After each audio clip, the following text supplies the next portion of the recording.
Welcome back. Welcome back. It is Touchback Tuesday here on the Hoof Podcast, joined by my favorite people, Mr. Anthony Romeo. Mistering me again? Come on, man. Hey, Dr. you deserve that title Anthony after going Romeo. 5-1 over the weekend.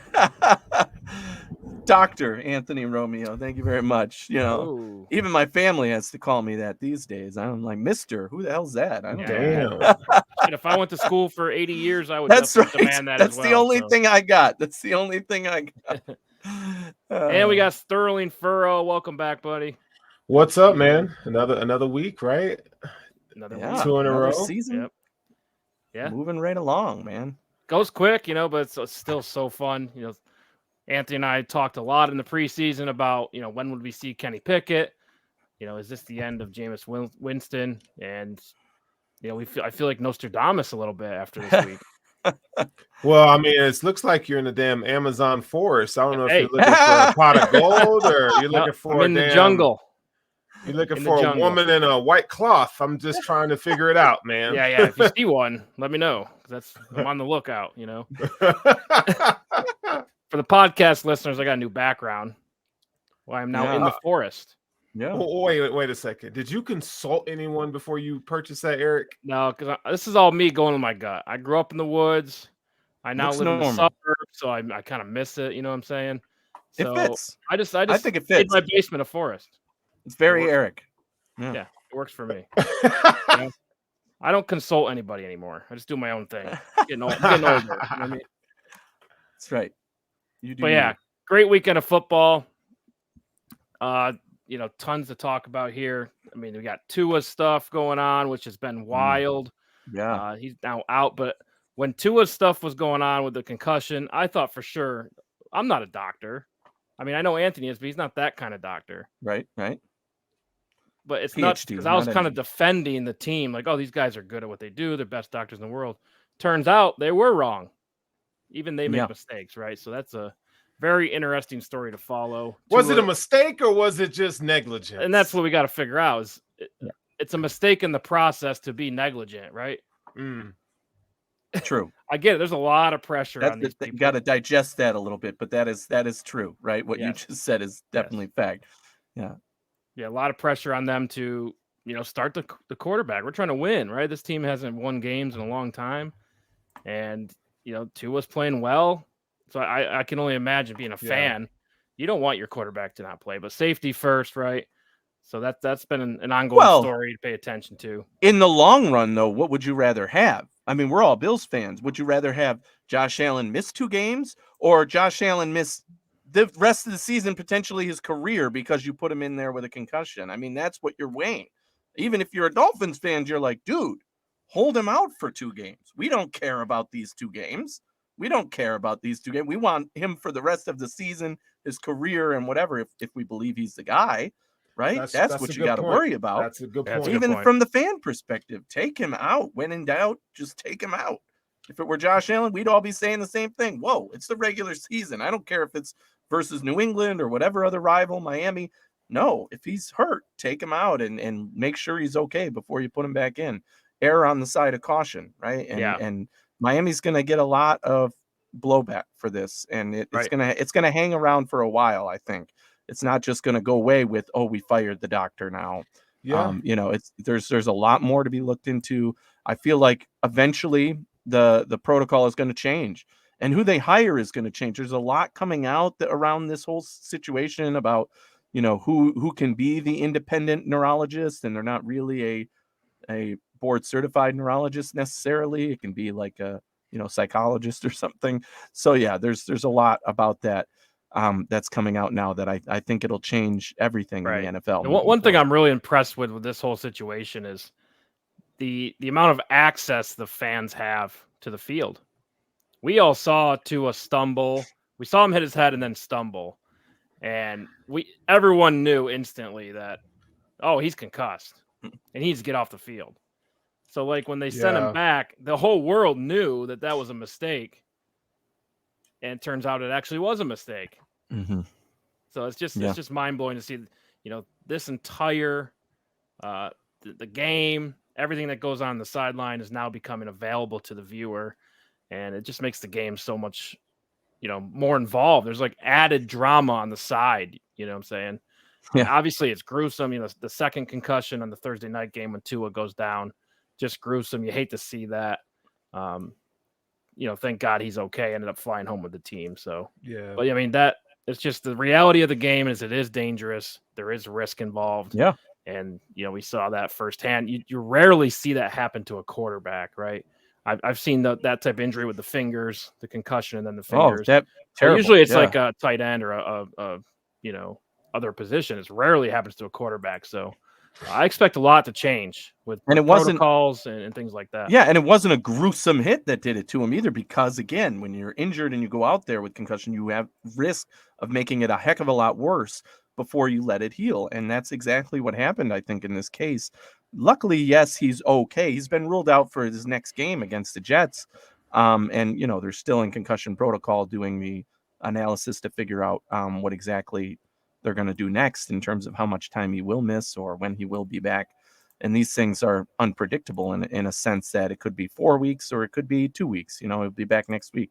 But yeah, it's, again, just an ugly situation for the Dolphins to be in. I don't think it cost them the game that Tua went out, right? They lost to the Bengals on Thursday night because the Bengals were playing better than they were, period, right? So it didn't help you to have Tua out there. I mean, maybe overall it would have, but, you should have let him sit that game and probably shouldn't have put him back in the Bills game. And now you're suffering the long-term consequences of what comes next. Right. That game was tough for the Dolphins anyway. They played a battle against the Bills in 96-degree weather. Team had to be dehydrated, right? Takes a while to get fully hydrated after something like that. Yeah. So, added drama there. But let's get into rapid reaction. We'll go through every game, just touch on everyone, and go from there. All right, let's do this.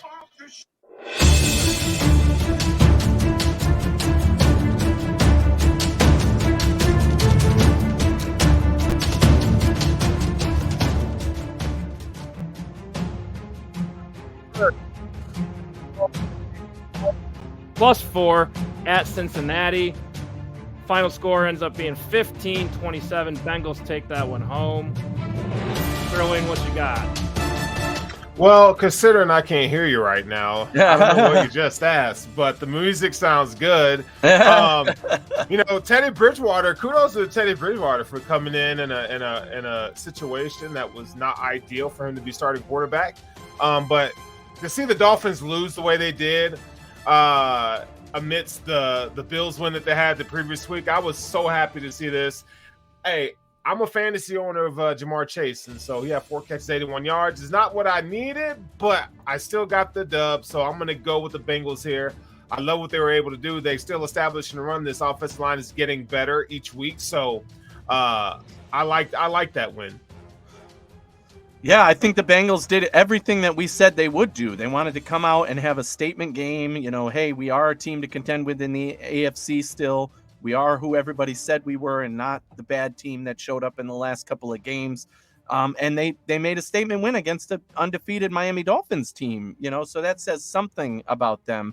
But again, this game went exactly as we kind of predicted it would. Ching, ching, ching. We won the bet on Thursday night. I'm 4-0 on Thursday night, so that makes me feel pretty good. But yeah, definitely a big win for the Bengals. And the bigger storyline for the Dolphins is not the loss, but what's going to happen with this concussion like we started out with, and what's going to happen with Tua moving forward. For sure, yeah. Tua out versus the Jets. That's been announced. Teddy Bridgewater now steps in. Dolphins second in the NFL on yards gained per play. So it'll be interesting to see how Teddy Bridgewater impacts his team. I think with these two receivers, it doesn't matter who's playing quarterback, really. Yeah. Right? As long as you don't turn the ball over a ton, I think Teddy Bridgewater will pick up where they left off. For the Bengals, though, Joe Burrow getting better every single week through 3 games. Only 1 sack. He's gone from 7 sacks to 6 sacks to 2 sacks to 1 in 4 weeks. It looks like that offensive line's improving for them. And the AFC North is suddenly attainable by the Bengals as they match the Baltimore Ravens at 2-2. They play this weekend. All right, next one here. Let's go to London. Good day, mate. Good day, mate. We know this one was -2.5. Minnesota, the favorite. Final score: Vikings 28, the Saints 25. Close one, looks like a last-second field goal. Andy Dalton gets to start for the New Orleans Saints. It was a missed last-second field goal by the Saints, right? They double doinked it from 61 yards. It looked like it was going to be good to me. I was like, oh my God, they're going to tie it. It's going to go to overtime. Doink hit this crossbar. Doink hit the middle bar and just missed. I even thought it still went through, but it bounced out in front of the crossbar rather than behind it, which would have been good. So they did not tie the game. A missed extra point by Minnesota. If you bet this game later, it was -3.5. Could have changed the outcome there. Yeah, brutals, right? But -2.5 was it early. So if you got it when we bet it, you won. But still, a good game for Minnesota to come out and win. And the record is 3-1. But come on, man. You won by 3 points without Jameis Winston, the QB1, without Michael Thomas, the wide receiver 1, without Alvin Kamara, the RB1. What the heck? You should have won by 25 points or something here. The Saints defense is good, and the Saints are a good team altogether. But when they're missing literally their top 3 people on offense, you probably should have won by a lot more than that. So the Vikings raising some concerns about their defense. Granted, the game was in London. Strange things happen there. It's always a close game, usually low scoring. This one was actually pretty exciting to watch, at least. So made it fun for the fans out there for sure. Yeah, man. I don't know what to say other than they screwed me. I lost money on this game. But Justin Jefferson was balling, dude. Justin Jefferson had a rushing touchdown, I believe, and he had he was all over the place. Shout out to Andy Dalton, man. Another quarterback coming in and playing serviceable football for the New Orleans Saints. I don't know what to think of the Vikings just yet. There's a lot of talk coming into the season that this would be one of the better teams in the NFC, and I just don't see it, man. You lose Lewis Seen to a fractured leg. What are you doing with Dalvin Cook? It remains to be seen. You got a young corner playing that's playing decently in Cameron Dantzler Sr. So I'd like to see more from the Vikings moving forward. But, Kirk Cousins sucks. Come on, man. He does. I'm sorry. Kirk Cousins trash. Like you said, Anthony, with all those injuries and things going on with the Saints, you would think that the Vikings will come out here and handle business where it wouldn't even have been a close game. So I don't know. Blame it on the trinkets. Blame it on the loss of Harry Potter. I don't know what you're going to blame it on, but it sucks. Okay. They did say that during the broadcast, they mentioned that the Vikings and Saints are still at not a consensus approach on how to travel for the London game, right? You're changing time zones by like 8 hours, right? So it's a total shift. Some teams have chosen to go early in the week and then adjust. Other teams wait till the last minute and go. So Minnesota took the last minute approach, I think, and maybe that affected them in this game a little bit. But I do agree that there was deficiencies on both sides of the ball for Minnesota, and they were lucky enough that being without those 3 top guys, they were still able to pull off the win here. Right, and all they got to do is feed Dalvin Cook, feed Justin Jefferson. Exactly. And they'll win games, right? This one was a tight one, but Justin Jefferson becomes the 16th. It's his 16th career game with 100 receiving yards. Oof. He's now only second to Randy Moss and Odell Beckham in 3 seasons with that number. So he looks like the real deal, and just sucks that he had to go beat the team from Louisiana where he went to college at LSU. He had a lot of fans that are Saints fans, I think. Also, this international games, how are you feeling about that? There's 5 this year, and that was the 100th NFL game played outside the United States. There's 5 this year? I mean, I know there's another London game. One in Munich, Germany. Oh, okay. That's a different one. All right. I did not know that. Yeah. And they had the one in Mexico, right? So I'm sure that, so they're trying to expand, right? This is not surprising for the NFL, trying to expand its base, trying to expand its, audience, always about the money, obviously. And it makes sense that it's going to be profitable. So it stinks sometimes for the teams that have to travel and then come back and adjust their schedules. But totally worth it for the NFL, and they're all getting money from this, so it is what it is. All about the Benjamins, right? And always for the New Orleans Saints, just will be. Real quick, Andy Dalton, no interceptions, right? 1 fumble lost. We don't know. A fumble. He didn't play great in my mind watching the game. I don't know if either of you watched this game for an extensive period at all, but he didn't play great by any means. I don't think he's replacing Jameis Winston when Jameis is healthy to come back at this point. But it's good to know that they at least have a guy who's serviceable and can play. That's why they brought in Andy Dalton, to keep this team contending, and that's exactly what they did in this game. Yeah, I think for a backup, that's what you expect them to come in and do, right? Mhm. Is to just be able to just keep the ship going. Obviously, if you leave Andy Dalton in long enough, he's going to sink it. But and short mop-up duty, he's not a bad backup quarterback. Yeah, I agree. He can get the job done, and that's why they bring him in behind Jameis. We'll see. We'll keep an eye on that situation moving forward. All right, we got the Tennessee Titans plus 3.5 at the Indianapolis Colts. Really felt like this was whoever wins this game is gonna really a leg up on the division. Mm-hmm. And really the Colts have surprised me a lot this year by their ability to lose games. Right, they just haven't came out and really played well in the passing game or really that many phases of the game. Final score 24-17. So think about this. Tell me which quarterback this was. 17-21 for 137 yards and 2 touchdowns. What quarterback was that? Ooh, Ryan freaking Tannehill. You want to talk about buns? That guy sucks. That sounds like a Ryan Tannehill stat, though. That doesn't surprise me because if the Titans are going to win, how do they do it? Derrick freaking Henry, and he did put up the stats in this one, and I think that's why they won the game. And here's another example of it seems like this Colts team, they go down early and then they disappear. They were never really able to get back in it, although the score looks like they were. The Titans really had control of this game from start to finish. So is there something with this Colts team? You go down by a score or more, and all of a sudden you can't be heard from anymore, right? You're done. You're cooked. And if that's the case, they need to figure that out if they're going to contend in this division. Now the Titans have that upper hand. Until that second matchup, the Titans are going to be in the driver's seat for the division. Yeah, I agree. Again, feed Derrick Henry and you'll win games, right? It seems to be the case. For the Colts, they got to figure it out quick now at 1-2-1. This could get out of hand quickly, right? Yeah, it could, man. Who you guys got tonight is what I want to know. I don't want to jump, but who you got tonight before kickoff? I got the Rams tonight for the Monday night game. Yeah, I have the Rams +2. I mean, and that's insane. They should win the game, and they're getting points. I think that's crazy. So I picked them. I'm about to spin the bag and just bet on the Rams to cover the spread, but I got a little bit down. You got a little bit on that? Okay, Oh yeah. Yeah, we'll see how that turns out tomorrow. Rams are +2.5 at San Francisco. Yeah, they're getting points. I think that's crazy. It's a competitive game, but they're getting points. Yeah, getting points. Let's move on to arguably the game of the week here. We got the Bills that were -3 at Baltimore. And turns out the Bills win by 3 in a 17-point comeback, 23-20.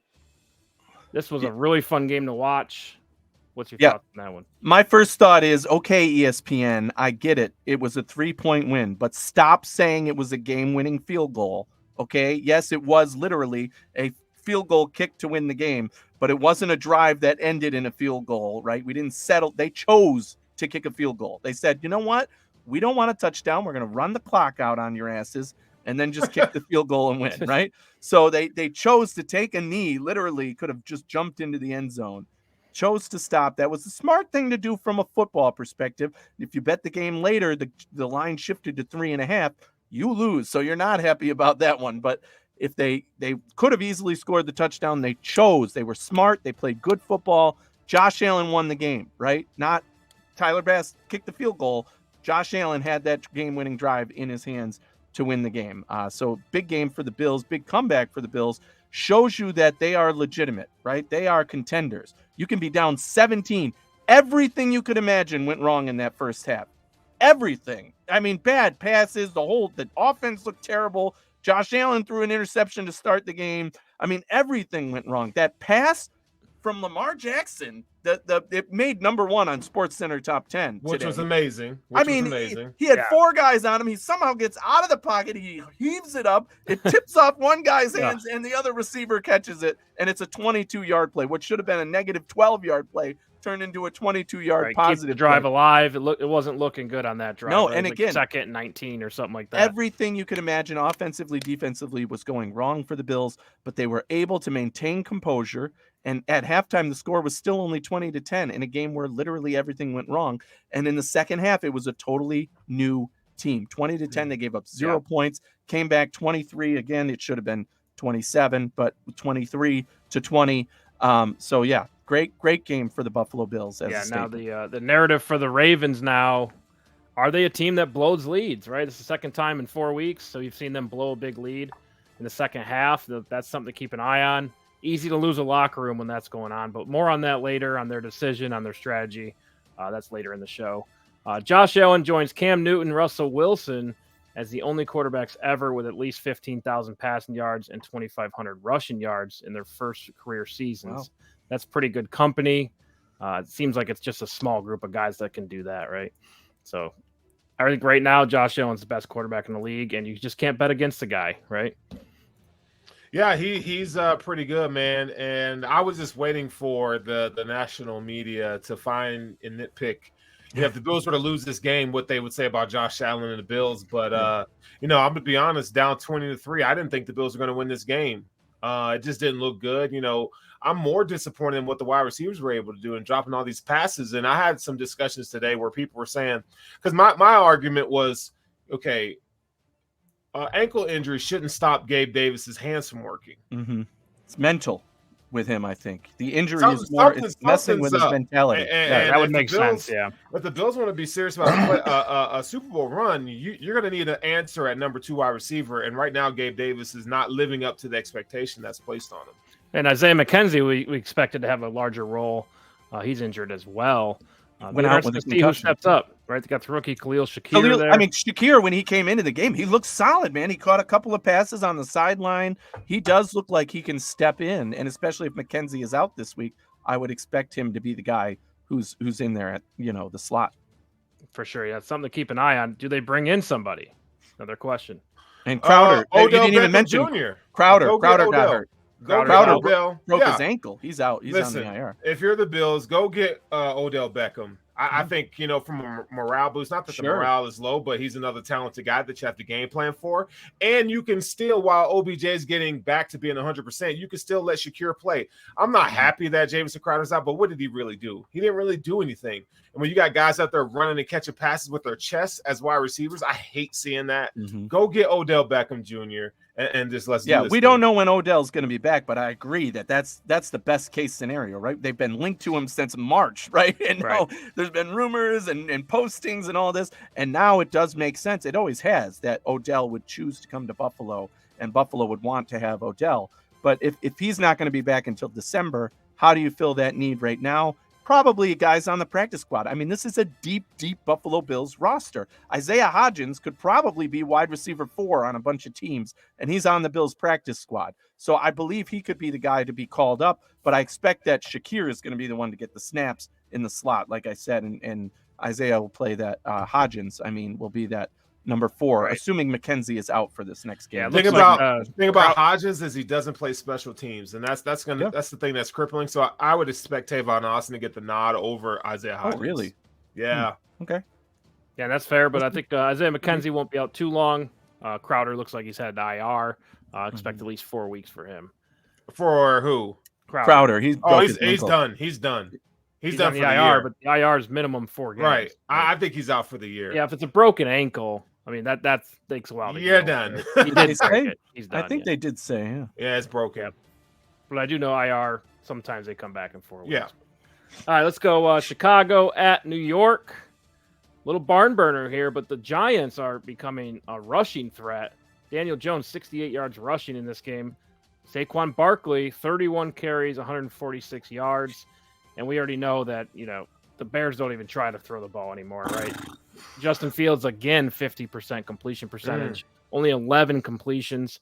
Daniel Jones, only 8 completions. And don't forget about Tyrod Taylor, 1 completion. So it's just a rushing game, and the Giants at 3-1. What do we think? I think what we said when we set up this game on our preview show was what I said specifically was this is the overreaction bowl because one of these shitty teams was going to start 3-1, and it happens to be the New York Giants. The New York Giants are currently 3-1, and I predict that they will finish the season with 6 wins. All right, they're not a good team. I don't care what anybody says. Is Saquon good? Yes, he's a good player. Is Saquon Jesus walking on water now again? No, you had a big game against the Chicago Bears, who were running in the wrong direction when they gave you the ball. Yes, he made plays. Yes, he looked electric out there. That's what you expect from him. But he has to do that consistently against good competition. Let's see what he does against Dallas, against Philly, against the good teams that the Giants are going to come up against, and even some of the worst opponents who have a better defense than the Chicago freaking Bears. I mean, I just think this is a game where a lot of people are overreacting to what we saw, and the Giants are going to come back down to earth pretty quickly. Yeah, I like what Saquon's doing, man. For Brian Dable to come in and the Giants have been horrible. At least he's giving them something to be happy about as a fan base. They haven't played anybody, but again, it's not their fault for who they play. Danny Dimes is trash.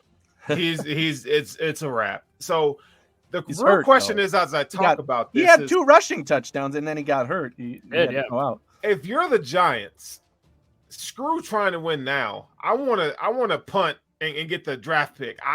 You're ruining your future to me by winning games. Like you guys need to be in a tanker, put Tyrod's ass in there and just lose out, buddy, because Tyrod got hurt, I think. He got one play and then he got hurt. Well, he threw a pick. He hasn't thrown an interception in a long time. Yeah. Throw Webb in there and let him do his thing. He's probably going to be the QB this week if Daniel Jones you're winning games knowing this is a rebuilding team. Like, come on, bro. Here's my counter to that, right? The biggest thing, I heard this on ESPN today, and I was like, what are you talking about? People were clamoring for, oh, yeah, Saquon's the guy. The Giants should extend him. The Giants should pay him. And I'm in my head thinking, you are on the wrong team, wrong mentality. The Giants want Saquon to look good now, so at the trade deadline, they can get something really good for him. Hey, give us a first-round pick. You want Saquon? Oh, hell no. Have him. Here you go. Have Saquon. He's worth the first-round pick. If you're the Giants, that's what you're selling right now. Right. You have to be realistic about where you're at right now, and I think the GM and even Brian Daboll are aware of the situation. They don't have a franchise QB right now. They don't have, a team that's going to start competing for a Super Bowl right now. They're in rebuild mode, yes. And yes, they happen to start out great to the season, but that had more to do with their inferior opponents than, how good they are, I think. And that's going to even itself out. But I think by the trade deadline, we're going to see that they are selling rather than buying. They can afford to pay Saquon because they're not paying anybody else.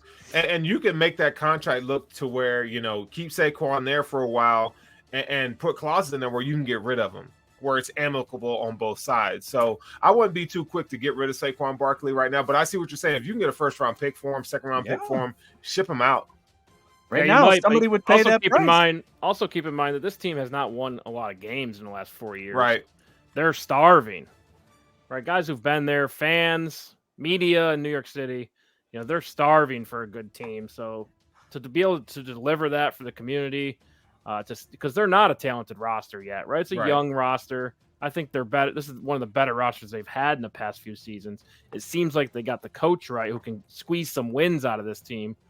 But again, I'm not going to – they don't have to apologize for being good, even though they want a franchise quarterback and all that. It takes stability first, and the fastest way to get stability is to win games. So I'm all for what they're doing. I do think Danny Dimes is done. As soon as they declined his option, he's out of there. But, I think they're on the right track. All right, let's kick it off on the next one here. We got the Jacksonville Jaguars at Philadelphia in a rainy game, 21-29. Eagles pull out the victory here. The Jaguars led this a lot of the day, most of the day. But Eagles come back, get the win. Yeah, you jump up 14 points in the first quarter, and then you score 7 the rest of the game, and that was in the fourth quarter in garbage time. So, I mean, the game was close, but man, what happened to the Jaguars? I mean, you got what's his name? Quarterback Trevor Lawrence, man, 11 of 23, 174 yards, turnovers, 5 turnovers? Are you kidding me? Yeah. Travis 4 Etienne. fumbles. Yeah. Travis Etienne was your leading rusher with 32 yards. Like 32 yards. Where's James Yeah. Robinson, man? Yeah, James Robinson had 8 carries for 29 yards. So Yeah. this Philadelphia defense was humming on all cylinders. So kudos to them, and that's a great win for a young team. Well, you said what happened, and I'll tell you what happened. The first touchdown was a defensive touchdown, a pick six, rare for Jalen Hurts to the season he started here. A shout out to Andre Sisco, SU alum, woo woo, go Qs. And so he gets that pick six, and then they score a touchdown, and now they're up 14-0. But their offense, it came back down to earth, right? This outcome is what it should have been. Philly is an elite team in the NFL competing for a Super Bowl right now. They're one of the best rosters in the NFL right now. Very balanced with veterans and young guys on offense and defense. Yeah. Very well coached. This is a better team, simply put, than the rebuilding in the right direction and growing and trending in the right direction Jaguars. So this outcome was exactly as we expected. Well, I expected, and was a win for me in the betting booth too. So congrats to Philly for showing again, as we talked about with the Bills, that even when you're down big, if you're a good team, you believe in your team to be able to come back and do that. Jalen Hurts, putting on a show saying, hey, I'm still the guy here. And you got to have him in that top QB MVP conversation after this too. Yeah, for sure. The Eagles now still the only undefeated team in the league, but they've also had 400 yards of total offense in each game. Yeah. So that tells you they are humming right now, especially on the ground. They lead the Both NFL with sides. 10 rushing touchdowns. But how about this Jacksonville defense, though? I'm pretty impressed with them. They showed flashes last year, but now they're putting that in a consistent basis, at least early in the season so far. Mm-hmm. I think their defense gave the Eagles some trouble. And that's what you want to see, right? But Trevor Lawrence can't have those turnovers at this stage, Big. right? Can't have it. Big. All right, let's kick it off with the LA Chargers bouncing back, headed down to Houston, and they take the win all day long, right? This was a lead all day long for the Chargers, 34-24. How about the Chargers? Are they back? Yes, I mean, this was the Chargers team we expected. I think, after Herbert's rib injury, a lot of people were like, okay, what's going to happen with this team? They came out and put up a stinker last week, but NFL teams tend to do that from time to time. He put up a stinker and then he came out and played well. So I don't think the rib injury is necessarily affecting him in that sense. Shout out to Houston for staying competitive in this game, scoring 24 points, not giving up. Granted, like you said, the Chargers kept control pretty much the whole time. And this was a big win for them. But still, it was 27-7 at halftime. Chargers win. Houston doing exactly what I said, that they are competing in games, but they're not going to get the W's. So good for them, and for the Chargers looking like the dominant team we all expect. Justin Herbert with a big day, man. 340 yards, 2 touchdowns. I like that. Dameon Pierce. Another week we're talking about Dameon Pierce. Yeah. He's showing to be RB1. He looked good. He looked really good, man. So are the Chargers back? I mean, this is the Chargers. They're so inconsistent. We don't know what we're going to get from week to week. You're supposed to beat the Texans, right? So I'm not going to give them any credit for that. Show me against a real team. Then I could say, okay, you guys are back. But just think about the AFC West right now. The Broncos they stink. The Raiders stink. So this is a good win in terms of, we got one on the win column, but you still got to play Kansas City one more time, and they got a tough schedule. So, I want to pump the brakes on them right now. Yeah, and we said it early in the season. There's a gap between the Chargers and Chiefs and the Raiders and the Broncos. That's so far proven to be true. But Justin Herbert, though, bouncing back, he had the rib injury with the cartilage. It's good to see him get back in the fold. He was somebody we considered an MVP. Now with 19 career games with 300 passing yards in the first 3 seasons, the only other player to do that who he's tied with is Andrew Luck. Good company there. And Herbert now 7 consecutive road games with 300 yards passing. So the stats for him, come out. But you got to win games, right? You got to lead the team, make the comeback wins. So we'll see. I expect them to get better moving forward. Houston, the only winless team in the NFL.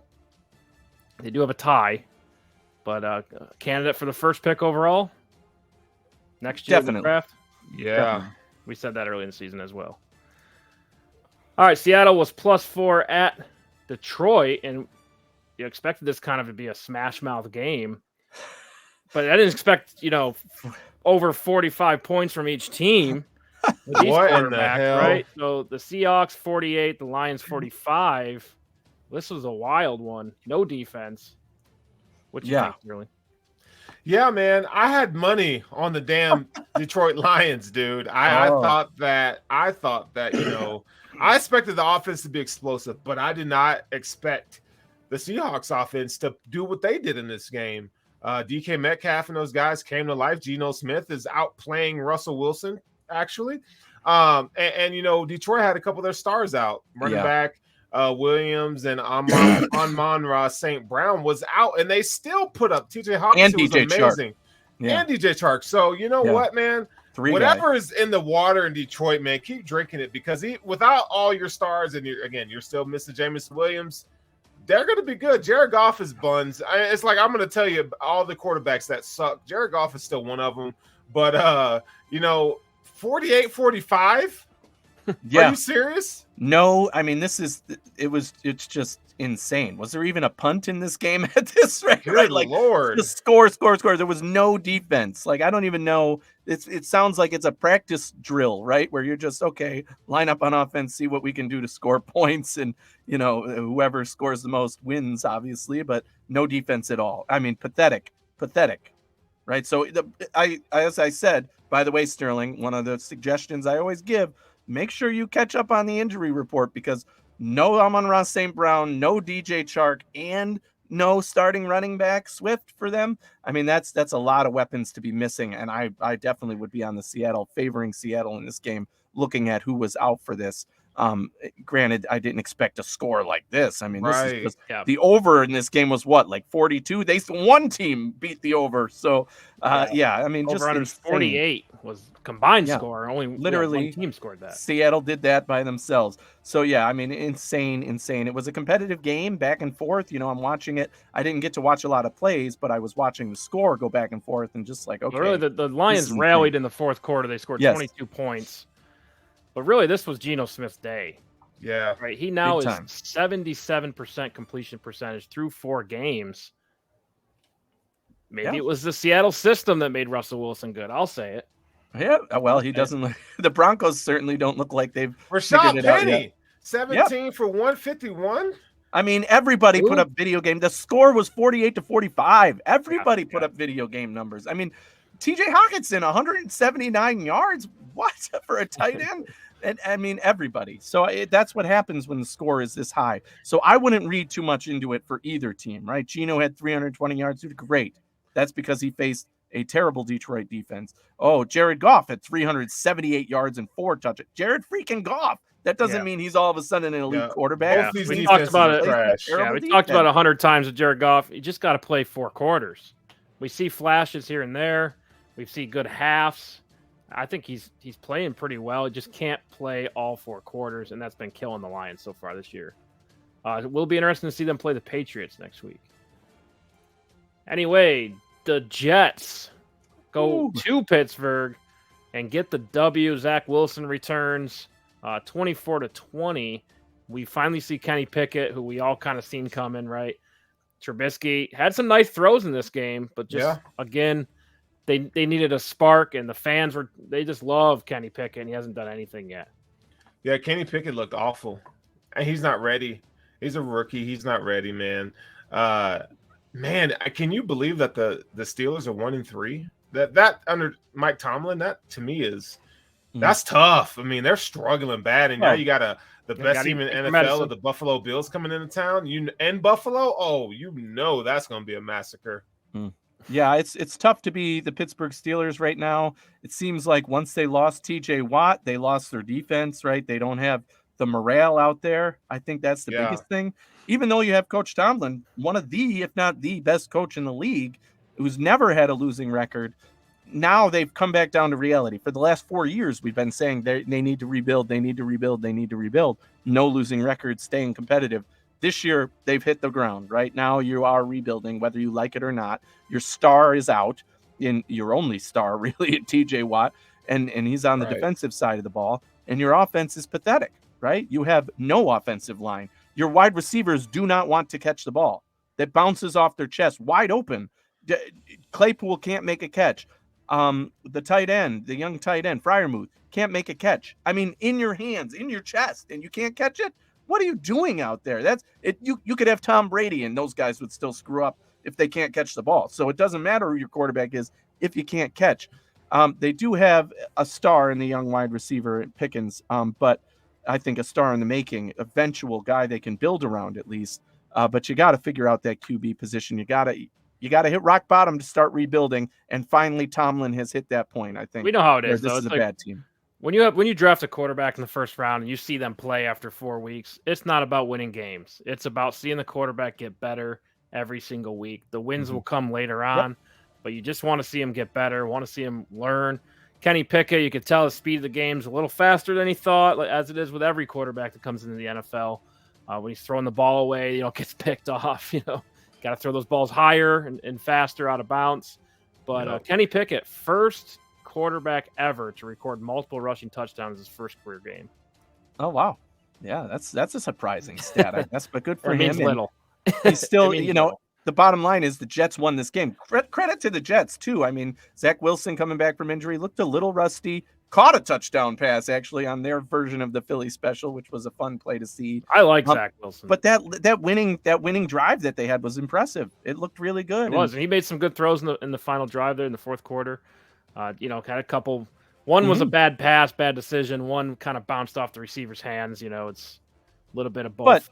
Are at fault there. But and again, Zach Wilson gives his team a spark, though. That's one thing I noticed. Yes, right? Yes. He's much. I mean, you have an elusive quarterback versus Joe Flacco, right? You have a younger quarterback who can still do all the magical things that young QBs can do with their legs. Passing it a lot further than maybe a Joe Flacco in his elderly years can. But yeah, they still look exciting. And this is what I was looking forward to with this team. Now they're building in the right direction, and they have a good record to show for it. And they have some winnable games coming up. So don't look now, but the Jets are going to be a few games over 500 in a few days, I think. Hey. Dude, I don't know, man. Where's the direction of the Jets right now? Like, what are they? That's the question that I ask myself. Where are you going? But you still have questions at quarterback. I still believe that Zach Wilson's not. What has Zach Wilson done? Two picks in this game, right? Sure. This is like rebuilding. That we know they're rebuilding, but like at some point, got to put it all together. You want to see Zach Wilson take that next step, right? And I know he's been injured and so forth, but that's part of your evaluation, your availability. Yeah, I'm certainly with you on that, Sterling, because he has all the physical ability. The guy can run around. He can make throws from any angle, which I think is really impressive. Right. But you got to wield your team to a win here and there, right? It kind of becomes like they did win. What do you mean? But you lost. This is one sample, but we got to see that consistently week in out. Is what I'm saying. Well, they won a game without him too. But I think that by the end of this season, we will know what Zach Wilson is, because if they lose games because of him, that's not good, right? Like if he throws a lot of interceptions or makes mistakes, can't make throws late. He's got the weapons now. He's got the guys there to start building chemistry with, to start looking good on offense.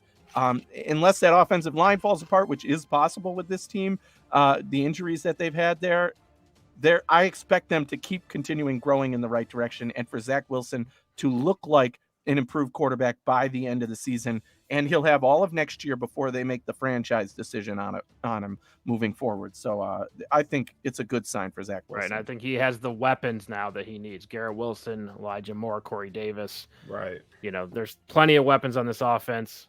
The defense looks improved. I mean, as long as the defensive tackle, Quinton Williams, not trying to kill the coach, I think they'll be okay. All right, let's go. The Commanders, they're dead to me, by the way. Commanders 10, Cowboys 25. I just can't with Carson Wentz. I say this every week, but I keep betting them for some reason. This is like the story of his career. The guy should be a good quarterback, but he's just not. He's just not. Wait a second. You lost me. You're picking the damn Commanders, Eric? I picked the Commanders. There's two teams this year that are giving me a hard time. I can't get off this. I can't accept the fact that they suck. And it's the Commanders and it's the Panthers. Well, you're right in a sense, right? The Commanders have a very good roster, but they're so screwed. We talked about this in our season preview of divisional preview with them.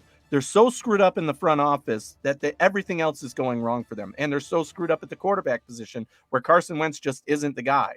We've pronounced him dead on this show, and now he's proven it on the field, right? With the team he had last year in Indy, and now this year, he just can't get it done anymore. And this team needs to start figuring out where they go next now. Right. How do you compete? Because you have a great roster when it comes down to when you got your running back position is set, your wide receivers look good, your defense has names all around. Like, start putting it together and winning games. Yes, they will be better when he comes back. Brian Robinson comes back. He's a rookie that was he was going to be RB1 before he got shot in the leg. So, I learned my lesson last year, Eric, with betting on the Commanders. I watched the football team at that time, and I lost every single time. Yeah, well, it's Tyler Heineke last year did some good things, but I can never bet on and that. Now but I've always been kind of a fan of Carson Wentz because he is a small school guy. I got a soft spot for them, as you know, but he hasn't panned out yet. There's something now weird on the going other side, teams want to move on from him after 1 year. We've got the opposite. We've got the opposite with the Cowboys, right? The Cooper Rush hype is at an all-time high now, and we pronounced the Dallas season dead when Dak went down, along with 99% of America probably. What do you think? Here they are competing and winning and continuing to get it done. A Matt Flynn guy? Is he going to be a Ryan Fitzpatrick type guy? No, we've been through this before with Cooper Rush, right? I like your. I don't think he's either one. He's not that good. He's smart. He's not. He's a backup, but neither was Matt Flynn. He was a career backup guy, a good backup. It's Kellen Moore getting the can keep here. You in the game. That's it. That's a good point too. The offensive scheme is working. Yeah, the play calling, the way they're running the ball, balancing the pass and the run, not trying to do too much. I think that's the theme. And when Dak is in there, sometimes it does seem like they're trying to do too much. So what does that say about Slows Dak? Down the offense, and it seems to be getting it done. So what does it say about Dak Prescott? When he comes back, I think they'll be running the offense like they are now because it's working. This team was the favorite to win the division, right? With Dak. Yeah. Not for me. I picked the Eagles, but still. I think I picked Dallas. A lot of people picked Dallas. I sure the hell didn't. They were good last year. Yeah, I mean, we led the league in passing last year, right? All they needed to do was stay afloat with Cooper Rush, and they're flourishing with Cooper Rush. So that is a good sign for this team moving forward and into the playoffs. Yeah, I mean, with the NFC, I think they just gotta, keep doing what they're doing, right? I think they'll get better with Dak, and I think they're a wild card team.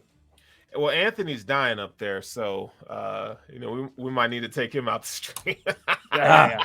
Hang in there, buddy. Hydrate. COVID, man. I'm on day 4 of quarantine with COVID, so I'm recovering after my travel. I will try to push through here then. Cleveland Browns lose a late one to the Atlanta Falcons in Atlanta. Cordell Patterson's probably the big story for Atlanta. Now, had a minor surgery. He's on IR.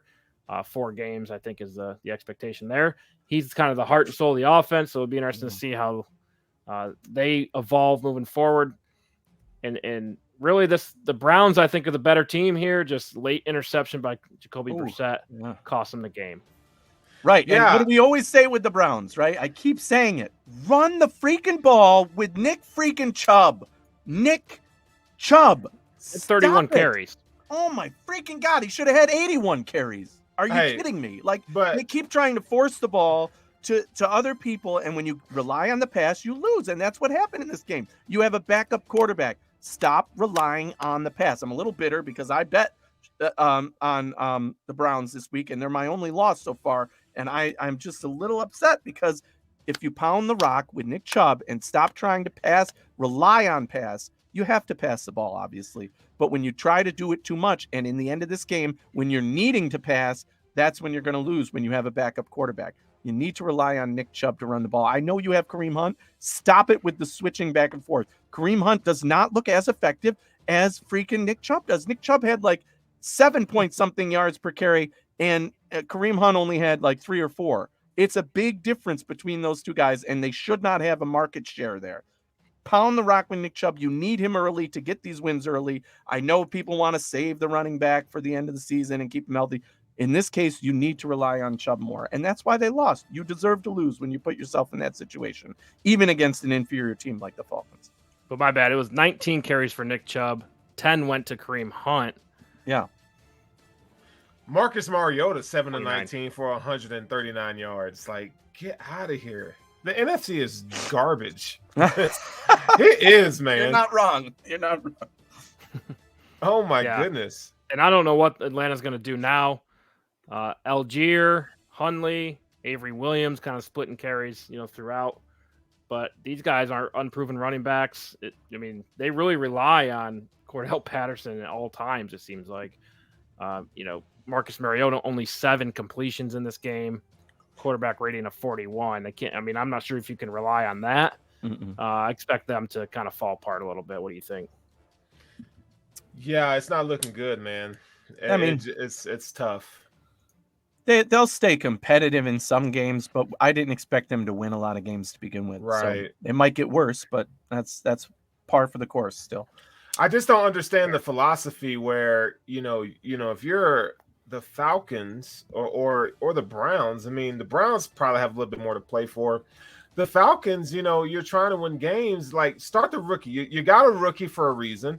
Just start him. See how it goes, man. Get the picks. I'm team picks all day. I understand there's a morale aspect and wanting to build for the future, but let's be honest, if you don't have a franchise quarterback, what are you doing? Right. He'll be in there sooner than later, but I don't. It's been a long time since Atlanta didn't have a franchise quarterback, and maybe they're learning that now, right? Matt Ryan been with that team since 2008. Yeah, long time. So we all take our medicine. Eventually, Pittsburgh's going through it. Atlanta's going to have to go through it. Indianapolis is going to have to go through it for real this time.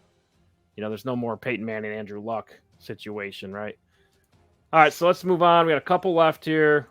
Real quick on Arizona at Carolina. As I said, Carolina's dead to me. But I did pick Arizona in this one. So I killed them last week. How many years have I been saying that Baker Mayfield is trash? Okay, say it every week. Bro. Welcome on board the rest of the world. Okay, Baker Mayfield is trash. Baker Mayfield cannot play quarterback. Baker Mayfield played well in Cleveland when he had one of the best rosters in the NFL. Okay, that was a flawless situation, and that wasn't even that good. Yes, he still screwed it up, right? And people thought that he was this greater than God guy, and I kept saying the same thing from day one. Baker Mayfield is trash, and now he's proven it, and now everybody's on board. Wow, Baker is not only trash, he's really bad. He's hurting your team. You could have a running back out there playing quarterback, and they could make better passes than him right now. He is garbage, and his comments after the game reflected that, saying, "We don't care that the fans are booing us. Get the hell out of here." All right, you do not belong as a starting quarterback in the NFL. They're booing you. That's right. Because we know how that team's going to win, and it's through Christian McCaffrey as well. But they need to try something else at quarterback. Sam Darnold isn't coming back anytime soon, according to reports. He's still on the IR, even though he's eligible to come back. They said no, he's not even close. So he's not going to be the answer. They need to do something at quarterback in Carolina because Baker Mayfield just isn't it. And credit to Arizona in this game. Kyler Murray having a good game, putting up what we expect from him. And despite not having DeAndre Hopkins, getting wins like this is going to be important for building the keeping the franchise going in the right direction until he comes back. Yeah, Christian McCaffrey. What did he do in this game? That's my question there. I'm looking at his stats right now as we speak. 8 carries for 27 yards. He was injured, right? They came into this game questionable at best. He did have a receiving touchdown, I believe. That's 9 receptions, 81 yards. Yeah. He's always going to be hurt. He's one of the premier players in the league, but just the injuries, maybe they rely on him too much. I don't know. There's just not a lot of answers in Carolina. We don't know if the coach is going to stick around. He signed a 10-year deal. If I had to guess, I'd say they're going to eat their money and just kick him out. Yep. Right. He's gone. He's fired at the end of the year. Oh, yeah. Again, another example of the college coach that doesn't transfer to the NFL. Matt Rule was wildly successful in flipping programs in college. It's a different world in the NFL, right? Yeah, man. You these aren't kids; these are grown men, and you gotta do it a little differently. And I think the coaches that you have around you, offensive, defensive coordinator, all those guys. I think it really matters. And I don't think that Matt Rule had, he didn't do like what Sean McDermott did and got veteran coaches in to kind of show him the way. So this is what you get. You got to take your medicine and paying a running back like Christian McCaffrey all this money, and when he's injured all the time, and it's just not a smart move. And Matthew Stafford just got destroyed, by Bosa. But neither here nor there. And San Francisco winning 7-3 right now. So there's that. Bosa's back. Bosa is back. Nice. He just destroyed Matthew Stafford. All right, let's kick on here. We got just a few left here. Let's go. New England 24, travel to Green Bay, lose by 3. So Green Bay 27, New England 24. This game was close, right? We saw Mac Jones was hurt, so we saw Mac Jones B and Mac Jones C. Yeah, it's all the same offense. It's all screenplay after screenplay after screenplay. Yes, 100%. Mac like Jones speed. I think they should just clone Mac Jones and just stop signing these other people. Just do the clone thing. How many Mac Jones can you have on one roster? I agree that's basically what it was, right? Hoyer comes in, gets hurt. Then they bring in the kid who nobody even knew his name, right? And they're like, who is this guy? And reminded me of Chicken, Axby or something like that. Rain, it looked exactly the same as Mac Jones to me. That's what I kept saying. Like, wow, he looks like Mac Jones out there. Bailey Zapp. Yeah, Zappy. Yeah. Zappy. I keep thinking Zaxby's like the chicken but joint. You know? The bigger takeaway here is the Green Bay Packers, and I know we're going to talk about this a little later, but how pathetic are you? That's what I was going to say. Are you? Get the frick out of here. You don't belong in the NFL if you cannot beat a third-string quarterback, okay? And you had to go to overtime to beat him? You let him score at home. At home. At home? I mean, get the F out of here, okay? You are done. Dead to me. Dead to me. Well, I don't care that you're Aaron Rodgers. Consecutive home game dating back to week 10 of 2020 that the Packers have won. They win a lot at Lambeau. Pathetic. That's what I think this was. Pathetic. Yeah. It's a W in the win column, and in the end of the day, that's what counts. That's all that Green Bay cares about. But they got a lot to worry about because that was just flat out pathetic. You know, Aaron Jones and A.J. Dillon had 16 and 17 carries respectfully. Aaron Jones had 110 yards. Dillon had 73. I mean, they rely heavily on the run game. But, I mean, you know, Vegas said you're going to win by 9.5, and you win by 3 in overtime. Like, Green Bay, what are we doing? And you don't have any excuses. You still got those guys on defense. Playing against a third-string quarterback, this game should not have been that close. Oh, my God. And especially A.J. Dillon's left thigh had 40 yards. His right thigh had seriously, man, 33 or 37. In this game, I took New England with the points. I had Green Bay winning, but I said that 9.5 is too much because Green Bay doesn't know what they're doing yet. But I still expected them to win by a touchdown. And that was with Brian Hoyer, an experienced NFL quarterback at least. Now he goes down early in the game and you're facing the third string quarterback and you can't, I mean, this is miss stupid. Me with that. It's absolutely stupid. Yeah, Damian Harris had a good day here. 18 rushing attempts. Stevenson as well. That duo, they're dangerous though. Those are good running backs. We've heard players comment on that. Micah Hyde, Jordan Poyer last year commented on how good they are. And all they do is run those delayed screen plays. It makes you want to pull your hair out, but it is effective, right? Those offensive linemen know how to get out there. They know their assignment. They're disciplined. It just goes to show you anybody can play quarterback in this system, it seems like to me, for the Patriots. You know, for the Packers, in my opinion, I just don't know who they can rely on. It feels like they want to rely on Romeo Dubes. Drops the one in the end zone, right? Huge drop for him. You're just going to have that all season long, in my opinion, until someone can step up and be consistent. But it's going to be a while. It looks like Alan Lazard will be the guy for them, right? But you're talking about a rookie. I credit Dubes. He's had an amazing start to his career. Way too much on his shoulders already, and he's only growing in the right direction. So, you know, credit to him. Even though he had the drop, it was in his hands. He almost had it. You're just going to have this until later in the season. Any other rookie, and we say, "Wow, that was pretty good." He has stepped up. He's a 4th round pick. So I mean, third or fourth, doing better than the 1st round pick, right? But you do have to find ways to get Christian Watson the ball with that speed and that size. Almost 6'5", 4.3 speed. Those are rare. Those are rare traits. But again, he's coming from a Division II program in North Dakota State. The speed of the game's it's fast, right? So might take him a little longer to adjust than it would maybe Romeo Dubes. I don't know. All right, let's go to – got 2 more. Oh. The Broncos, 23, and the Raiders finally get a win, 32. What a laughing stock in the Broncos. I mean, when you talk about a shit team, oh, my God, dude. And you get – your running back injured with the ACL for the year. Javonte Williams is out for the year. Russell Wilson, 17 of 25, 237, 2 touchdowns, but that doesn't tell the whole story, man. It was not that efficient.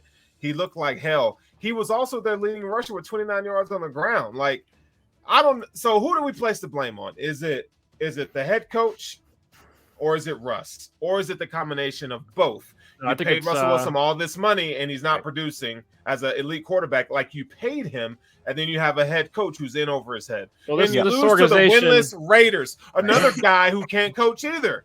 Yeah, this organization, it starts at the top, right? New ownership, new coach, new quarterback. Like, it's going to take time to gel, right? And it's likely the new owners will fire the coach and hire someone else anyway, right? So, but we're talking like Russell Wilson's a rookie. He is a seasoned Super Bowl winning quarterback. There should not be any. And he's got weapons. And he's got weapons. Like, we're not talking about Bailey Zappi. Portland We're Sutton, talking about Jerry Russell Jeudy, Wilson. KJ Hamler. Get it together. As a veteran, you should be able to come in and produce. And he's not. That's why the bar was high. All right. So yes, the blame is on Russell Wilson for sure, because you've got pass catchers out there. Absolutely. All you got to do is get him the ball. Yep. Those guys are damn good. I would take any of the three on my team. But also the coaching staff, right? The two coaches, this was like two blind people leading the teams. You could have thrown a dart at the wall and picked the winner, right? It was the Raiders desperately needed to win. That's why we picked them to win this one.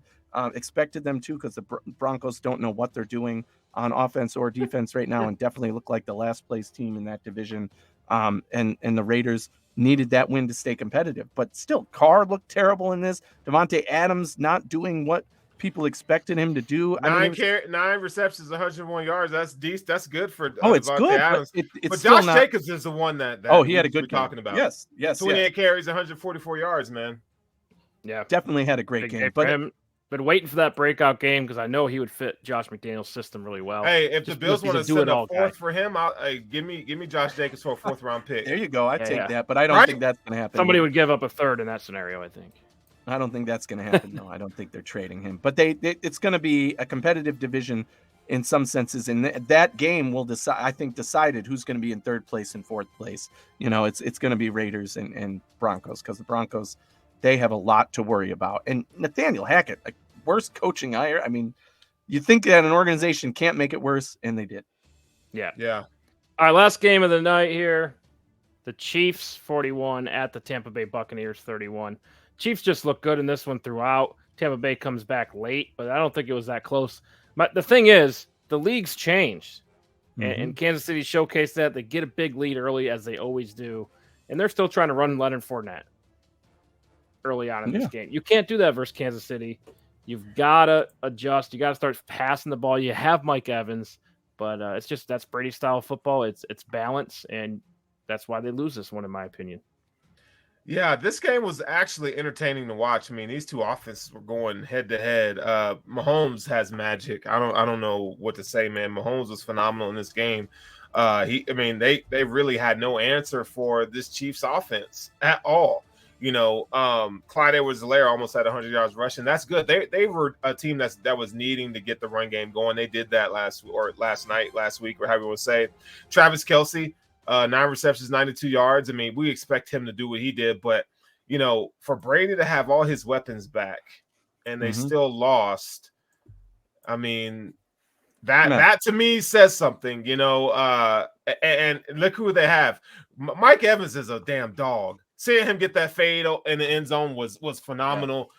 Chris Godwin. They said he's the best wide receiver in the red zone. Mike Evans. He is amazing, man. Yeah, production he is amazing. And Brady still, at his age, still can sling the rock, dude. He's got a Hummer on his arm, dude. But they lost, and I'm happy about it. When the offensive line waited holds too long. They're trying to have balance early on. You just I agree with Eric. You got to start swinging it early. And this game worked out again exactly as we kind of talked about in our setup before the games, right? This is a statement game for Kansas City to say we had a bad loss. This is the team we really are, and this is the team we're going to show you we are. And they came out on national TV in the spotlight and showed that and consistently played well. And Patrick Mahomes did his magical Patrick Mahomes things. So credit to them. I don't think this means a damn thing to Tampa Bay. And that's what I said in the pregame too. Brush your shoulder off. That's all it is. Okay, it's early season. We're just getting ready. We just got our guys back. We're just getting in tune. When it comes late in the season and playoffs, that's when they're going to really turn it on, I think. And Tom Brady still has it, as much as it pains me to say that. He's not as elite as he used to be. But that offensive line needs to continue to hold for him, right? They are the reason he's been pretty angry at times in the games, because they just haven't given him a chance to do what he can do best. Right. I expected Kansas City to bounce back from that Colts game last week, but man, with the brush your shoulders, that took me back to 06. Get out. Brush your shoulders It's been a off. while since I've heard that. Come on, Oh, brush your Jay-Z. shoulders. Yeah, it's been a while, but I'm going to listen to that after this. All right. A couple more topics here. Baltimore's fourth down strategy at the end of the Bills game. Let's talk about this a little bit, because it's a tie game. Baltimore's down probably the 2-yard line. They get stuffed on 3 plays, right? Great plays by the Bills defense, Matt Milano in particular. What do you do here? Baltimore decides to go for it on 4th down. Lamar Jackson immediately runs backwards, misses the wide open receiver. Ball gets picked off. Bills get 25 yards. Was that the right call to go for this in that scenario? No, I was thankful as a Bills fan watching the game live. What do they do? They're not kicking the field goal. They're going for it. Okay. Thank you, I guess. Right. I mean, you're talking about the Bills defense, who's really good in the red zone, really good overall. I know you have Lamar Jackson, and I know you believe in your offense. One thing I am not, and nobody will ever accuse me of, is being a hypocrite or, saying two things, right? I believe in what I say and I back it up. All right. This reminded me of when the Bills played Tennessee last year, and people asked me, would you go for it? No, take the points, go to overtime. And we were actually losing in that scenario. We were down 3 points, and I said I would kick the field goal. You're talking about a tie game where the field goal puts you up.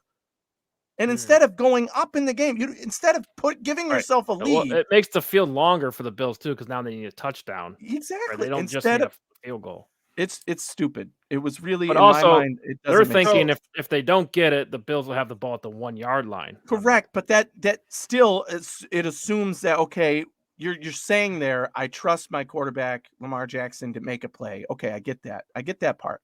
But again, you're talking about a tie game scenario. You need points to win a game. You can't win a tie game.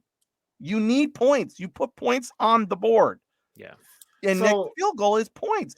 If you're by going for it and missing it, and you're like, okay, now our defense can stop them because they're going to be on the 1-yard line, then why don't you just get the points, take the lead, and have your defense stop them if you believe in your defense? What you're saying to me is we have zero faith in our defense. Harbaugh had zero faith in his defense to be able to stop Josh Allen. Even his excuse at the end of the game was, well, they're going to have 4 downs to go for it if we kick the field. What? Yeah, that's how football works. They're going to have 4 downs to go for it, and your defense has to stop them or hold them. Come on. Yeah, I just don't get it. I just go don't ahead, get it because Sterling. the Bills drove anyway. They would have got the touchdown anyway. So here I say you go for it because, Lamar Jackson, you want to be the highest paid quarterback in the NFL, you got to earn it. The thing is, I think we became victims of the moment. Like, Josh Allen was marching the ball up and down the field in the second half. Well, you can even say it started in the second quarter, midway through the second quarter. Josh Allen was unstoppable, right? And so if you kick that field goal, Josh Allen's going to score a damn touchdown. So if you're at the 2-yard line with one of the most mobile quarterbacks in the league or dual threat quarterbacks, you go for it every single time. A field goal does nothing for you because Josh Allen is going to take it and go for a touchdown. Because you have statistically, they have one of the worst defenses in the league. You have to go for it there. I'm not mad at it. I wish that, even if you're assuming way too much, though. If I'm not for it there. I'm not assuming. Well, I think John Harbaugh is getting a lot of the blame here.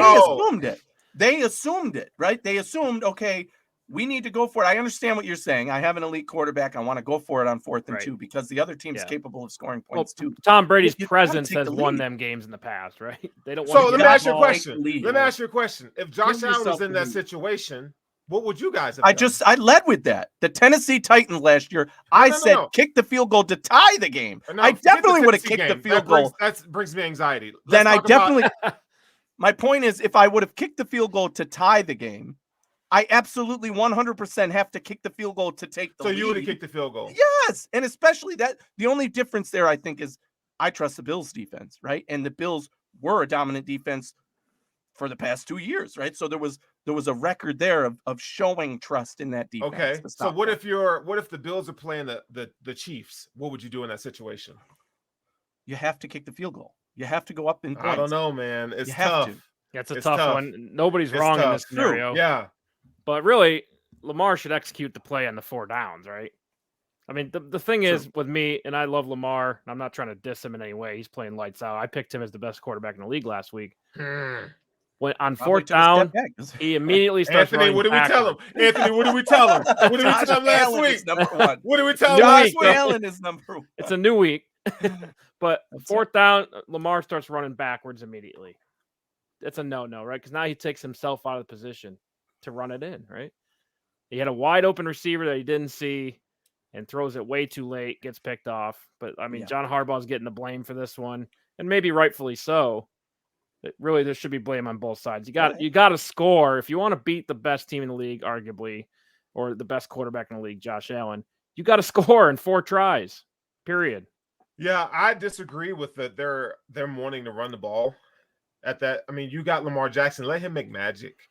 You know what I'm saying? Like They were trying to do that, right? But you're running the ball with these inside zone plays. Let Lamar just obviously he didn't do it on 4th down, but 1st, 2nd, 3rd down, I'd let him run around and try to make a play. Again, that's where I am confused about. There was 4 minutes and 30 seconds left, right? Something like that. 4 minutes, 37 seconds.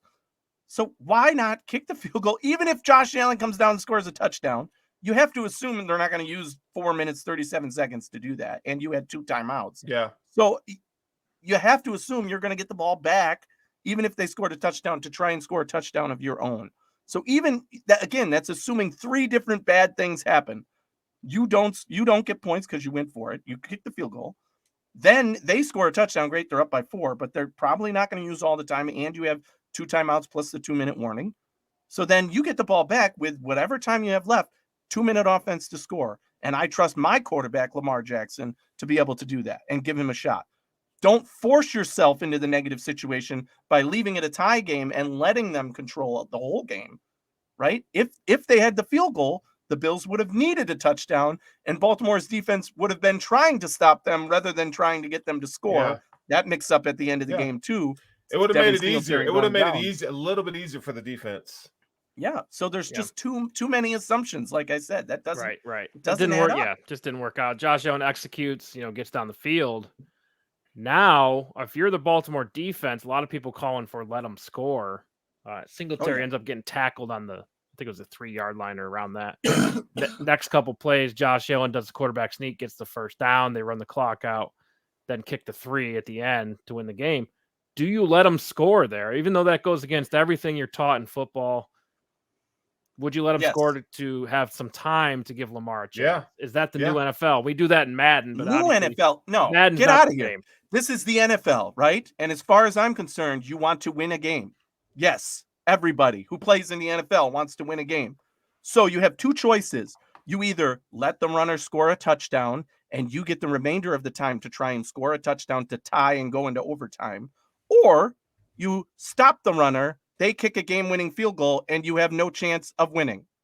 So, yeah, if you're the defense there, you suplex the guy into the end zone and carry him on your back across the end zone line before you let him go down. Right. Because you want him to score so that you at least have a chance with time left for your offense to get out there and score and then go into overtime, and it's a fresh game from there. Right. But instead, by stopping, they just kick the field goal and I think Baltimore is in a situation to do that with a quarterback like Lamar Jackson, the way he's playing. Absolutely that's the best strategy in today's NFL to correct, to get on the same page there. Because if you don't have the quarterback, you obviously can't do that, but they certainly do. And if you want to win the AFC this year, this is how you got to do it. It's back and forth, right? Yep.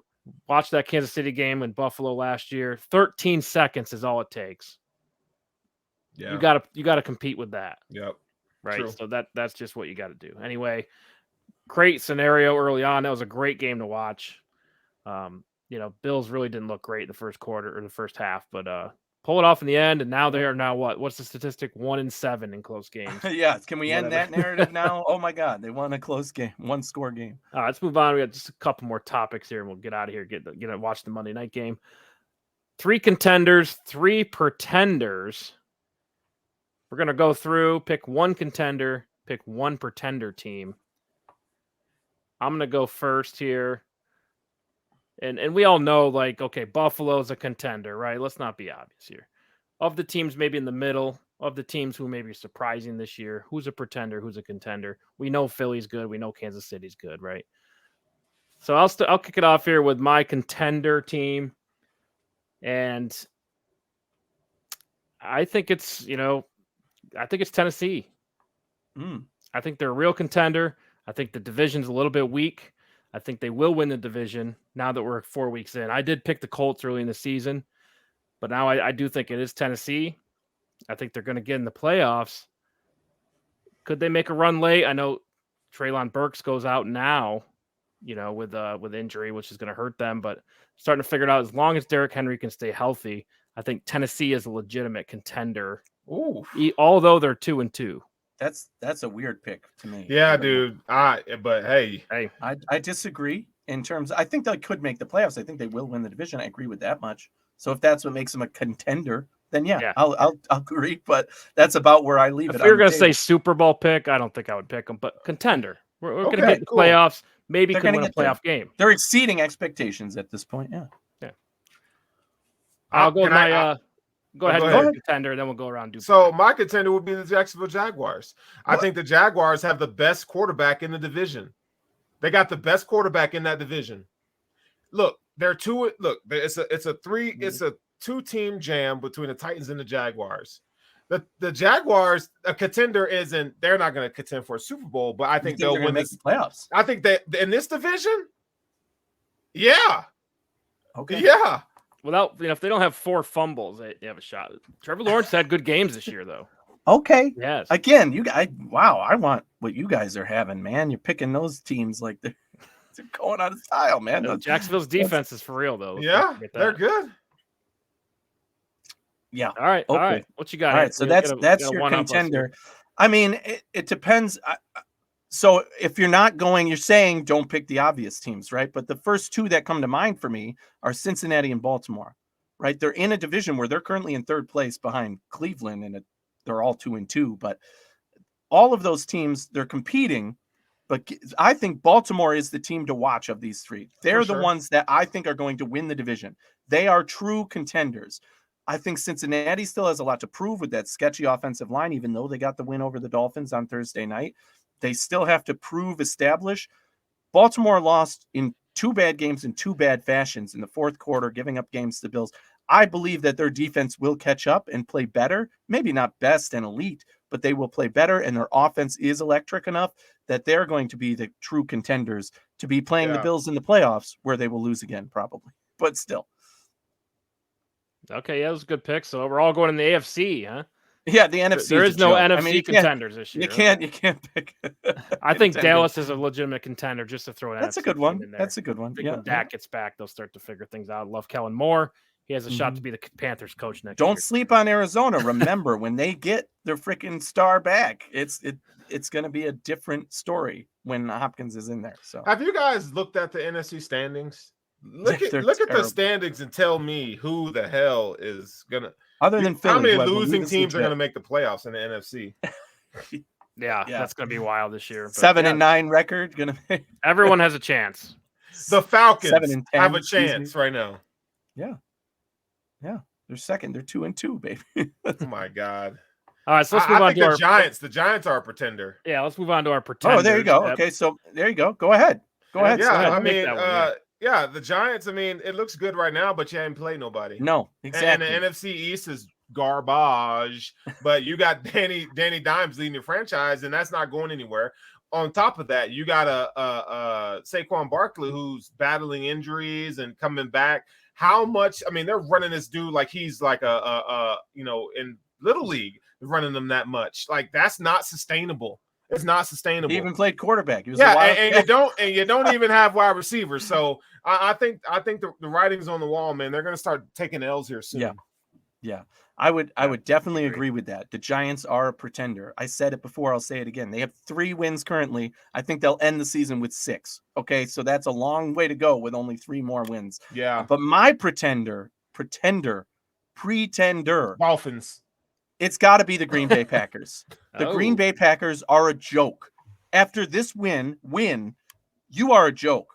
Okay. Yeah. You better come out and show me something, because I don't care. You're 3-1 as well, mind you. And you're in second place because you lost to the Vikings, who are also 3-1. But pretender.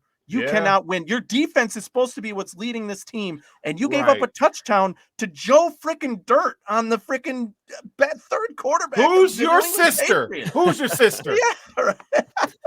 It's bad. It's bad right now if you're the Packers, all right? Because the offense, yes, we saw excuses. They do have a good run game, and they're still trying to click, so I expect their offense to get better. But what are you doing on defense? You're supposed to be good on defense, and you're simply not, okay? You are the biggest pretender in the NFL, in my mind, right now, at 3-1, because people think you're going to compete for a Super Bowl when I think you're competing to be the first team out of the playoffs. You suck. Woof.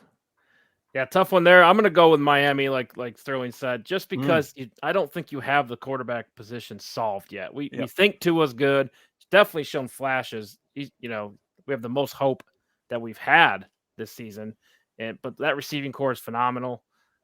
Running game hasn't even got going yet, right? And your defense is not good. Their defense isn't good. Yeah, statistically, it hasn't been great. It's early in the season. They're riding the hype. It's a first-year head coach, right? And the quarterback position just kills me. Now Tua's out a week. You got division game this weekend. Yeah. Right now, I just don't think Miami's the real deal.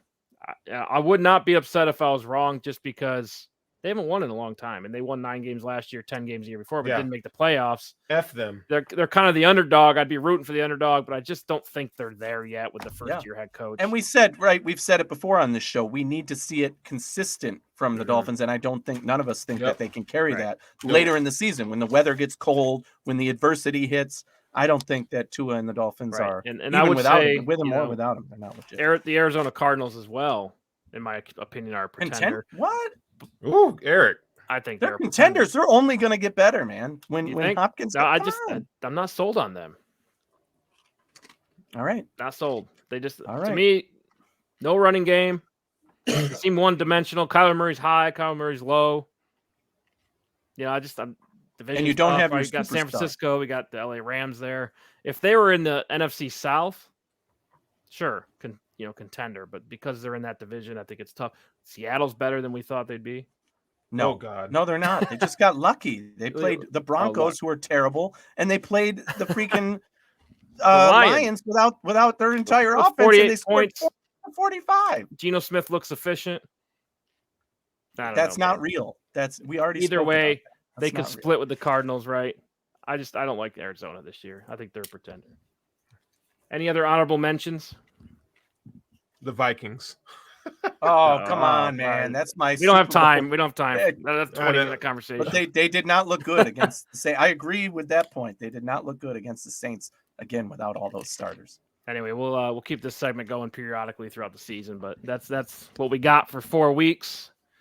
And let's just kick it off with our last segment of the night. Start, sit, cut. This is similar to Marry, Fuck, Kill. If you ever played that. You got to marry one, you got to fuck one, and you got to kill one. Why do that? Just fuck them all. You can't. You can't have them all, Sterling. Oh, okay. It's too much of a headache. You can tell the single guy in the room, huh? Yeah. All the ladies listening. There you go. But football version of that: start, sit, and cut. Who do you want to start for your franchise? Who are you going to have back them up? And then who are you going to cut and send home? Kick it off with a real one, Sterling. You're up on this one. Andy Dalton, Jameis Winston, or Taysom Hill? Wait, it's start, sit, what? Start, sit, cut. Who are you starting? Who's on the bench? And who are you cutting? I'm cutting Taysom Hill. Oh. I'm benching Andy Dalton. I'm starting Jameis Winston. Okay. I'll go with the old New Orleans Saints strategy, huh? Yeah, right. That is their active roster. All right. I think I would reverse Andy Dalton and Taysom Hill. I would cut Andy Dalton, keep Taysom Hill around for his dynamic ability, and he's a tight end anyway, right? So you can keep him on. I'd cut Jameis Winston. What? Really? Wow. Look, we last time we seen him play a full season at 30 interceptions. He played well, then gets injured, but now he's back. 5 interceptions through 4 weeks. I don't know. Wow. We're all different there. I don't know. I think Taysom Hill, he's a playmaker, so I'd start Andy, back up Tyson Hill, and then cut Jameis. So Okay, buddy. Yeah, sit Tyson. All right, Anthony's up on this one. Drake London, George Pickens, or Garrett Wilson. Oh man, young receivers. God, I like all of these guys. Let's be honest here, right?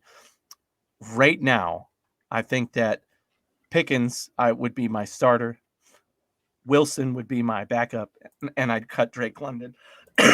But that's a tough decision all the way around. George Pickens has shown some real flashes. All these guys have, but yeah, George Pickens looks like the real. This deal. is where you would say fuck them all. You can't do that. I know, but there you go. I'll take the Sterling strategy. Wide receiver 1, 2, and 3, or Monday, Tuesday, Wednesday. You gotta hire a secretary if you're doing there that. You go. So yeah, I would go Garrett Wilson. I can see. And then I'm gonna sit Drake London, and I'm gonna cut George Pickens. As much as that hurts. Pickens. Ooh. As much as that hurts. Pickens looks like he has Garrett Wilson though. Catch and Garrett Wilson's good. Wilson is really good, yeah. And we haven't seen a lot of like flashy stuff, but he's been consistent. I'm cutting Drake London. I cut Drake London. Of the three, he has the least flashes so far, but he's on the worst team too. Garrett Wilson's the best route runner of the three. George Pickens has the highest upside. Yep. Drake London's slow, but he has a great catch radius. That's a basketball. He's not skill, explosive. Right? Yeah, he's not explosive. Yeah. There's some value in that though, but yeah. If I have a Garrett Wilson, I don't need a George Pickens. Vice versa, right? Anyway, there's no wrong answer for this one. I think there's too soon to tell. Plus, they'll look at the quarterbacks, right? None of them have good quarterbacks. Yeah. Anyway, moving on, a couple more. Sterling, you're up again. Watch football at home, at a bar, or go to the game? At home every day. Start, sit, cut. Listen, I can have somebody bring me food, a woman to give me food, give me drinks. I can watch the game. I don't have to worry about nobody. I could text it to two of you, right? And it's cheaper, way cheaper to watch it at home. Oh, cheaper. Going the cheaper route. Okay. So what are you cutting though? So which one are you cutting? I'm cutting going to the game. Oh, yeah. Wow. I could care less of all those people. I don't want to see you. Yeah, I'm with you on that. And when I have to pee, I don't want to have to stand in line to do that. Yeah. Yeah. You drink a 25-cent Busch beer instead of spending $8. Yeah. Out of here. All right. Well, I got to disagree with both of you there. I'm going to the game. That's always the first choice, no matter what for me. If I can go to the game, I'm going to the game. And that atmosphere, you can't beat it. You're there. You see it with your own eyes. Number two for me would actually be at a bar, assuming that bar is like the Buffalo, Colorado Bills backers bar, where you get a huge crowd of like-minded individuals watching the same game rather than, you're not watching it on a little screen with other people who are watching their own challenge. Yeah. So yeah, exactly. Right. Yes. I want to be leading the Bills chant at the bar, not casually watching it among other football fans. So go to the game. Definitely one. At the bar amongst Bills fans would be two. And then watching it at home, because watching it at home, although I do get to watch now with my brother, who's a Bills fan every week, and love to do that. That is definitely the third choice to the other two. So, if you're a Dolphins fan, how do you apply this? Because nobody shows up to the nobody game. Goes to the game. They all watch at home. There's other options. There's other options. They watch at the beach. Yeah, you can watch at a bar and a beach at the same time. Yeah, at a beach bar. Right. Yeah. So yeah, mine's definitely at home. Like you said, Sterling, I like just doing what I want to do when I want to do it. If I want to yell at the TV, no one criticizes me in my own house. You know what I mean? Yeah, you and I are introverts, Eric. Yeah, I was going to say, nobody criticizes me for screaming at the coach when I'm on the field either. Yeah, that you know of. That's right. If they do, they better watch out. I'm right there. At the bar, second for me. I'll sit at the bar as a secondary, then go to the game. I used to like going to the game a lot. I don't have the patience. It's just too many lines, too many people. I don't like being herded like cattle. What is wrong with you guys? What is wrong with you? I gotta go to the game. Got to. I guess I won't be seeing you guys in Arizona, huh? Buy me a ticket, though. Fine. That's fine. Yeah, right. I'll go by myself. All right, two more. Santa Claus, Tooth Fairy, Easter Bunny. Start, sit, cut. All right, Ooh. I'll go for this one. All right, so no Yeah, surprise I here. got some here. For fans of the Hoof, this will be no surprise. Long-term fans of the Hoof should know that I absolutely despise the holiday in December. So I am going start Easter Bunny all the way. Easter Bunny. Damn. And sit is the Tooth Fairy. Tooth Fairy, go ahead. Yeah, not my preference, but I'm going to take you on the bench there, Tooth Fairy. Hopefully Easter Bunny can carry us because Santa Claus is going home, man. Cut all the way. Cut last. I mean, I would take like 7 other mysterious figures over Santa Claus at this point. So start Easter Bunny, sit Tooth Fairy, and the other guy can just go home. Who hurt you? Yeah, that's what I was about to say, Yeah. buddy. You sound like the holiday in December, man. Mr. Scrooge or Dr. Scrooge. That's right. That's right. What you got, Sterling? Bah humbug. Well, Deebo Samuel is amazing. How about that? That's a touchdown. The Tooth Fairy, I'm cutting that trick. Get the hell out of here, Tooth You Fairy. guys, like, you're not good investors, are you? I'm starting Santa Claus. I mean, Jolly Saint Nick, give me some cookies, bro, and some presents. Like, yeah. And the Easter Bunny. I mean, I have to pick you, but you're not really you don't bring any value. You're a chocolate bunny. Little value. Yeah. And not only do you're the chocolate bunny, but it's because of you that we have peeps, and those are disgusting. Ooh, agree with you there. Agree, yeah. Peeps. But I'm starting Santa Claus, right? You receive a lot of things, brings the gifts, brings joy. Yeah. Anthony wouldn't know, but if you believe, Anthony, it brings happiness amongst family, right? Tooth Fairy brings the cash. Fair enough. I like that. No That's other a thing good brings assessment. cash. Yeah. I mean, maybe a Santa Claus bring Amazon gift card, but Santa Claus. you don't bring cash. I don't know, man. What kind of Santa Claus do you got? Easter Bunny used to put great things in my Easter basket. So, Like what? magazines, you get gift cards, all sorts of fun stuff. Yeah. Toys. Yeah. You never gotten cash on Christmas? No, I would get gift cards. That's the backup gift. Yeah. Like, oh, yeah. I didn't know what to get you. Here's. Oh, I guess I $20. got some cash. Yeah, no, I have in the past in a card. But anyway, Santa Claus brings cash. Tooth Fairy brings cash. Easter Bunny don't bring shit. So easy for me. I'm cutting Easter Bunny. No value to the team. Last one. Cereal. Oh yes. Tony the Tiger, Ooh. Count Chocula, or Captain Crunch. Are we going based on the mascot or the cereal? Am I going first? Can Hey, I go first on this one? whatever you see you there. are. Yeah. Listen, we're cutting the Count Chocula bitch ass. Cutting What? that motherfucker. Yeah. Captain Crunch is elite. I want my mouth bleeding after I eat Captain Crunch. It will bleed. Tony the Tiger is a good midnight snack, baby. You'll be up all night with that though. It's so much sugar. Sometimes you need to be up all night. I am a huge fan of cereal. My wife will tell you that anytime she doesn't cook, it seems like I default to cereal. Like that's my meal for dinner or whatever. Like I love cereal. So this is a tough one for me, but I definitely would probably cut Captain Crunch and start. If we're talking mascot, you can't beat Tony the Tiger. I would go him all day. But cereal wise, I would probably go Count Chocula, even though I'm not much of a chocolate guy. So, I can't remember what Count Chocolate is. That with marshmallows in it? Yeah, it's disgusting, bro. Yeah. What do you mean? It's not disgusting. I'm going starting Tony the Tiger, benching Count Chocula, and cutting Captain Crunch. Although I like all three. I wish the I do like all Charms three. guy was in here. That'd be my number one. Yeah, there you go. But he's not. So I'm gonna go Captain Crunch as my starter, just because the variety. There's the Reese's Captain Crunch. There's Berry Captain's Crunch. There's lots of different flavors, right? And they're all pretty good. That's kind of cheating. I thought we were going generic brand, regular Captain Crunch. What's the okay? Yeah, and they have regular. Yeah, which is pretty good. But I always had the Captain Reese's Crunch. kind. But Tony the Tiger, number 2, just doesn't have a lot of variation, but nice, solid, mainstream. Dependable. It's dependable. You Yeah, know and you're saying, and you two are saying that I didn't have a good childhood. Tony the Tiger. Who hurt is the you guys? Andy Dalton. Who hurt you when it came to breakfast, gentlemen? Who hurt you that you're not picking Count? You did Chocula? if you're picking Count Chocula over Captain Crunch. Come on now. I don't even think I've had Count Chocula. Really? I don't think so. That's what I mean. Somebody hurt you. I'm a Lucky Charms man myself. But anyway, thanks for tuning in to Touchback Tuesday. Be sure to tune in Thursday for the Sunday preview show, Anthony's picks. I know Anthony's already been bragging that he's already doing great, but there's one more game going on right now, so we're going to wait till Thursday to put that show out.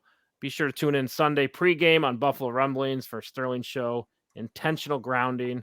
Anthony was on the show last week. Yeah, we had fun. I'm going to be on the show this week, whether Sterling likes it or not. You're coming up. I'm just coming in. Screw this guy. Yeah. But Go for it. Bills play the Steelers, so all the pregame will be done on Buffalo Rumblings, Intentional Grounding. Give us some feedback. Anything you want to see us improve on, anything you want to see more of added, taken away. We're like. Always open here and our new digs.